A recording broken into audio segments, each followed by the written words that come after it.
কমলিনীর জন্য কান্নায় ভেঙে পড়ল নতুন। হ্যাঁ বন্ধুরা, এমনটাই দেখা যাবে। বিস্তারিত জানতে ভিডিওটিতে লাইক দিয়ে চ্যানেলটি সাবস্ক্রাইব করে দেখতে থাকুন।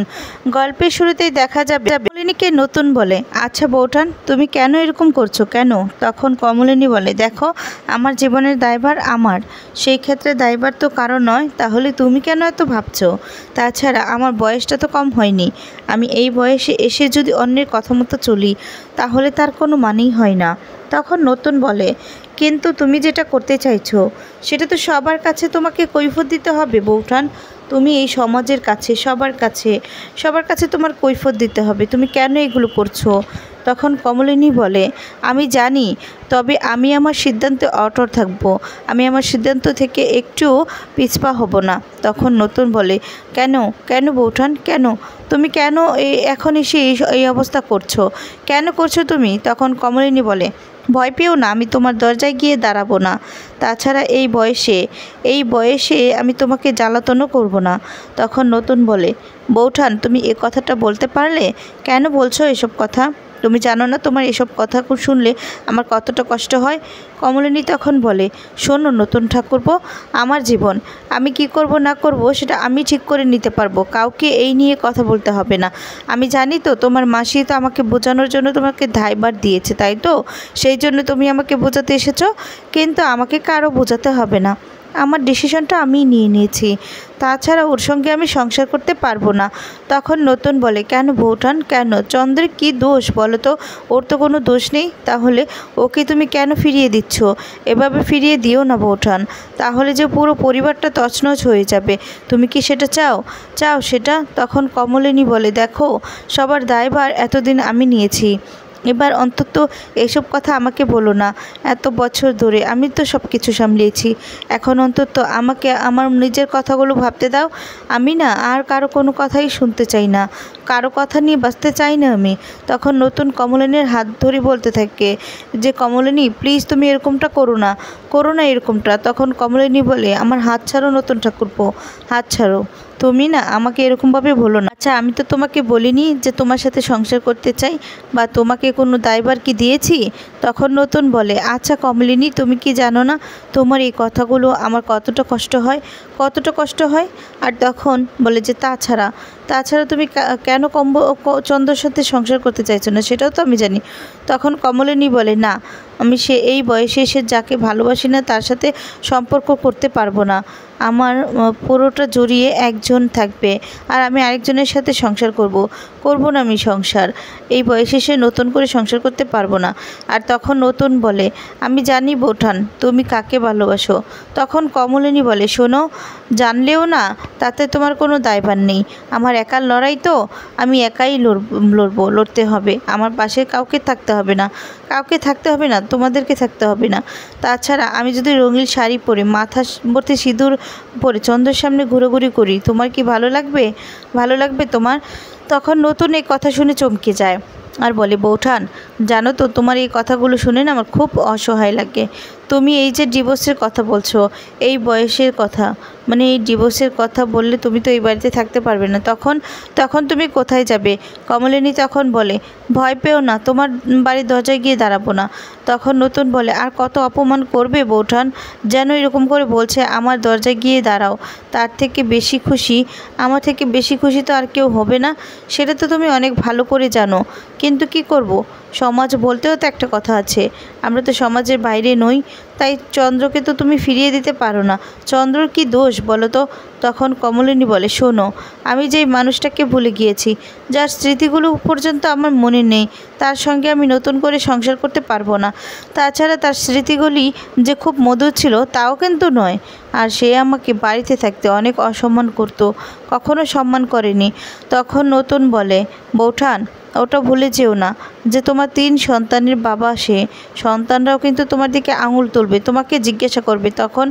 তখন কমলিনী বলে, সবটা আমি সামলে নিব, তোমাকে এই নিয়ে ভাবতে হবে না।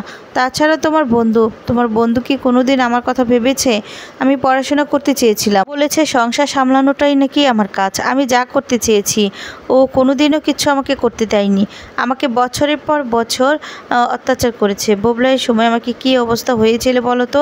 তারপরেও বছরের পর বছর আমি পড়ে রয়েছি না। সে কথাগুলো আমি মনে করতে চাই না আমি। তাই আমি যার সঙ্গে থাকবো না ঠিক করেছি তার সঙ্গে আমি থাকবই না। তখন নতুন বলে, আচ্ছা বৌঠান, কেন এরকম করছো? চন্দ্রকে তুমি ফিরিয়ে দিও না বৌঠান, তাহলে যে সব কিছু উলটপালট হয়ে যাবে। আমিও যে আমার কাছে অনেকটা ছোট হয়ে যাব, সবার চোখে ছোট হয়ে যাব। তখন কমলিনী বলে, কেন তুমি আমার জন্য নিজেকে দোষারোপ কেন করছো? নিজেকে কেন তুমি দোষারোপ করছো, এরকমভাবে ছোট করবে? তখন নতুন বলে, কেন বৌঠান, তুমি জানো না আমি কেন নিজেকে ছোট করব? প্লিজ তুমি চন্দ্রকে আর ফিরিয়ে দিও না। তখন কমলিনী বলে, আমিও যদি বলি যে তুমি এক্ষুনি একটা বিয়ে করে নাও, তখন আর আমি যদি বলি এখন ডলকে তুমি বিয়ে করে নাও, ডলকে তোমার সঙ্গে দেখতে আমার ভালো লাগে, তাহলে তুমি কি করবে? ডলকে বিয়ে করে নেবে? নতুন তখন বলে, তুমি যদি চন্দ্রর সাথে থাকতে রাজি হও, সেটেল করে নাও, তাহলে আমি ডলকে বিয়ে করব, তোমার জন্য হলেও ডলকে বিয়ে করতে রাজি আছি। তখন এই কথা শুনে কমলিনী পুরো চমকে যায়, আর তখন বলে, ও আচ্ছা, তার মানে তুমি তোমার বন্ধুর সাথে এক করতে তোমার জীবনে তুমি অন্য মেয়েকেও আনতে পারবে, তাতে তোমার কোনো সমস্যা হবে না?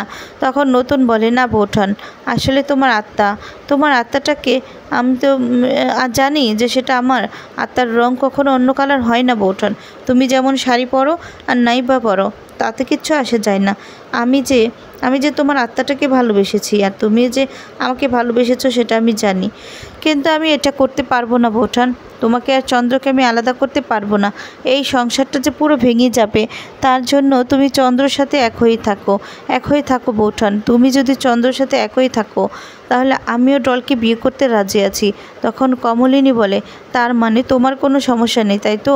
তুমি আমাকে আর তোমার বন্ধুকে এক করতে তুমি অন্য মেয়েকে নিজের জীবনে আনবে, বিয়ে করবে? ঠিক আছে, তুমি বরং তোমার বিয়ের কথাটাই ভাবো, আমি কি করব আমারটা আমি ভেবে নিব। তখন নতুন বলে, না বৌঠান, তুমি যদি আজকে আমাকে কথা দাও যে তুমি চন্দ্রকে আর ফিরিয়ে দিবে না, চন্দ্রর সাথে সংসার করবে, তাহলে আমি বিয়ে করতে রাজি আছি। তখন কমলিনী বলে, তোমারটা তুমি ভাবো, তুমি বিয়ের কথা ভাবো, নতুন করে জীবন শুরু করতে হবে, আমারটা আমি দেখে নিচ্ছি। এই বলে কমলিনী সেখান থেকে চলে যায়। এরপর নতুন খুব কষ্ট পায়, আর তখন কাঁদতে থাকে যে কেন তুমি বুঝতে পারো না, তোমার জন্য আমার কতটা কষ্ট হয়। তোমাকে যে এরকম কষ্ট পেতে দেখে আমার বুকটা ভেঙে যায়, কিন্তু আমি কি করব? কিছু যে করার নেই, সবাই যে আমাকে ভুল বুঝবে, আমি যে সবার চোখের আগুন হয়ে যাব। আর ওদিকে দেখা যাবে খাবার টেবিলে সবাই হাসাহাসি করে। কমলিনী এসে তখন বলে, এ কি দিদিভাই, আমার জন্য স্কুলে তোমার আজকে দেরি হয়ে গেল তাই তো? আসলে আমার মাথাটা না ধরে পড়েছিল, তুমি বরং স্কুলের জন্য বেরিয়ে যাও। আর তখন বলে, মা, আপনার তো আগুনের সামনে রান্নাঘরে আসা বারণ, আপনি কেন রান্নাঘরে এসেছেন? তখন বর্ষাকে বলে, আচ্ছা বর্ষা, তুমি কি শুধু বুবলাইয়ের জন্য রান্না করছো নাকি সবার জন্য করছো? তাহলে বেরিয়ে আসো, সবটা আমি সামলে নিচ্ছি। তখন বর্ষা বলে, না মামনি, আসলে বাবা তো আর তোমার হাতে কিছু খেতে চাইছে না, তাই ঠাম্মিও তোমার হাতে কিছু খাবে না, সবাই মিলে রান্না করছি। আসলে বাবা তো চলে যেতেই চেয়েছিল, আমরা সবাই মিলে বাবাকে আটকিয়েছি। আসলে আমরা বাবাকে এই বাড়ি থেকে কিছুতেই যেতে দেব না, কিছুতেই না, তাই বাবার জন্য আমরাই রান্না করছি। বাবা তোমার হাতে, বাবা বা ঠাম্মি কেউ কিছু খেতে চাইছে না, কেউ কিছু খাবে না। তখন কমলিনী কথা শুনে চমকে যায়। কমলিনী তখন বলে, কি মা, তাহলে রান্নাঘর থেকেও আমাকে ছুটি দিয়ে দিলেন? তখন ঠাম্মি বলে, শোনো বৌমা, এখন তো আগুনের তাপে আমাকেই পড়তে হবে, তাই না? অলরেডি তো আমি পড়েই গিয়েছি। তুমি তো আমার ছেলেকে ডিভোর্স দেওয়ার জন্য উকিলের কাছে যাতায়াত করছো, তাছাড়াও ডিভোর্সটা দিয়েই দিবে, তখন তো আমাকেই সবটা করতে হবে। তাই আমার ছেলেকে ছেলের জন্য তো এতটুকু করতেই হবে। তুমি তো ঠিক করেছো, তুমি ডিভোর্স দিবে, এই বাড়ি ছেড়ে চলে যাবে, তাই আমি বলছি কি তুমি আগে থেকেই চলে যাও। তখন এই কথা শুনে কমলিনী অবাক হয়ে তাকিয়ে থাকে ঠাম্মির দিকে। তারপর কমলিনী বলে, তার মানে আপনি আমাকে বাড়ি ছেড়ে চলে যেতে বলছেন মা? তখন ঠাম্মির এ কথা শুনে ঠাম্মি বলে যে, শোনো বৌমা, তুমি তো তোমার ডিসিশন থেকে একটুও নড়বে না, তাই আমাদেরকেও তো কিছু একটা করতে হবে, তাই না? তখন কুর্চি বলে, থাক বৌদিভাই, তো আমি যতটুকু করেছি আর বাকিটুকু করে নিতে পারবো। আচ্ছা বৌদি ভাই, তোমাকে একটা কথা বলছি, কেন তুমি এরকম করছো বলো তো? তুমি না সব কিছু মেনে নাও, জীবনটাকে একটু বলো। আর এখন তো আমারও মনে হচ্ছে তুমি অযথা কেন এরকম করছো। আমার দাদার কি দোষ বলো? আমার দাদা এত বছর তো তোমার সঙ্গে ছিলও না।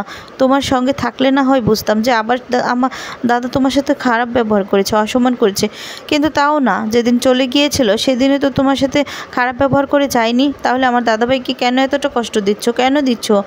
তখন কমলিনী কুর্সির দিকে অবাক হয়ে তাকিয়ে থাকে। কুর্সি তখন বলে যে আমাদের সবার একই প্রশ্ন, বুবলাই না হয় সব সময় গরম হয়ে কথা বলে, কিন্তু বাবিন তো খুব অন্যরকম। তাহলে বাবিন তো তোমাকে প্রশ্ন করছে, মিঠি তো তোমাকে প্রশ্ন করছে, তোমার মেয়ে মিঠিও তো প্রশ্ন করছে তার বাবাকে কেন তুমি মেনে নিতে পারবে না। তোমার কাছে কি তার কোনো উত্তর আছে? বলো, উত্তর আছে? আর তখন চন্দ্র বলে, আচ্ছা থাক না, এসব কথাগুলো আমি আর শুনতে চাইছি না। আমাকে যা অসম্মান করার হয়েছে তা তো করাই হয়েছে। তখন বুবলাই বলে, দেখেছো, আমি না হয় সব কিছু প্রতিবাদ করি, সব কিছু সামনাসামনি বলি, কিন্তু এখন তো সেই কথাগুলো সবাই বলছে সে কথাগুলো, সবাই একই কথা তোমাকে জিজ্ঞাসা করছে, সবাই একই কথা ভাবছে মা। এখন তুমি কি উত্তর দিবে মা? আর তখন বাবিন বলে, হ্যাঁ মা, বাবার কি দোষ? তুমি কেন বাবাকে এরকমভাবে ফিরিয়ে দিচ্ছ বলো তো? কেন বাবার সঙ্গে তুমি থাকতে পারবে না? আর তখন মিঠি বলে, হ্যাঁ মা, আমি তো তোমাকে যেন অন্যরকম দেখছি, এই মাকে তো আমি চিনতে পারছি না। তুমি কেন আমার বাবার সঙ্গে এরকম করছো? আমার বাবাকে তুমি কেন ফিরিয়ে দিচ্ছ মা? আমার বাবার যদি কোনো দোষ থাকতো তাহলে নয় বুঝতে পারতাম, কিন্তু আমার বাবার তো কোনো দোষ নেই, তাহলে কেন এরকমটা করছো? কমলিনী তখন বলে, দেখো, জীবনটা যখন আমার, তখন আমাকে এই ডিসিশনটা নিতে দাও। প্লিজ তোমরা এই নিয়ে কোনো মাথা ঘামিও না, তোমরা বাড়াবাড়িও করো না, আমারটা আমাকে বেছে নিতে দাও, আমি বেছে নিতে পারবো। তখন এই কথা শুনে সবাই অবাক হয়ে যায়। আর সেখানে তখন নতুন আসে।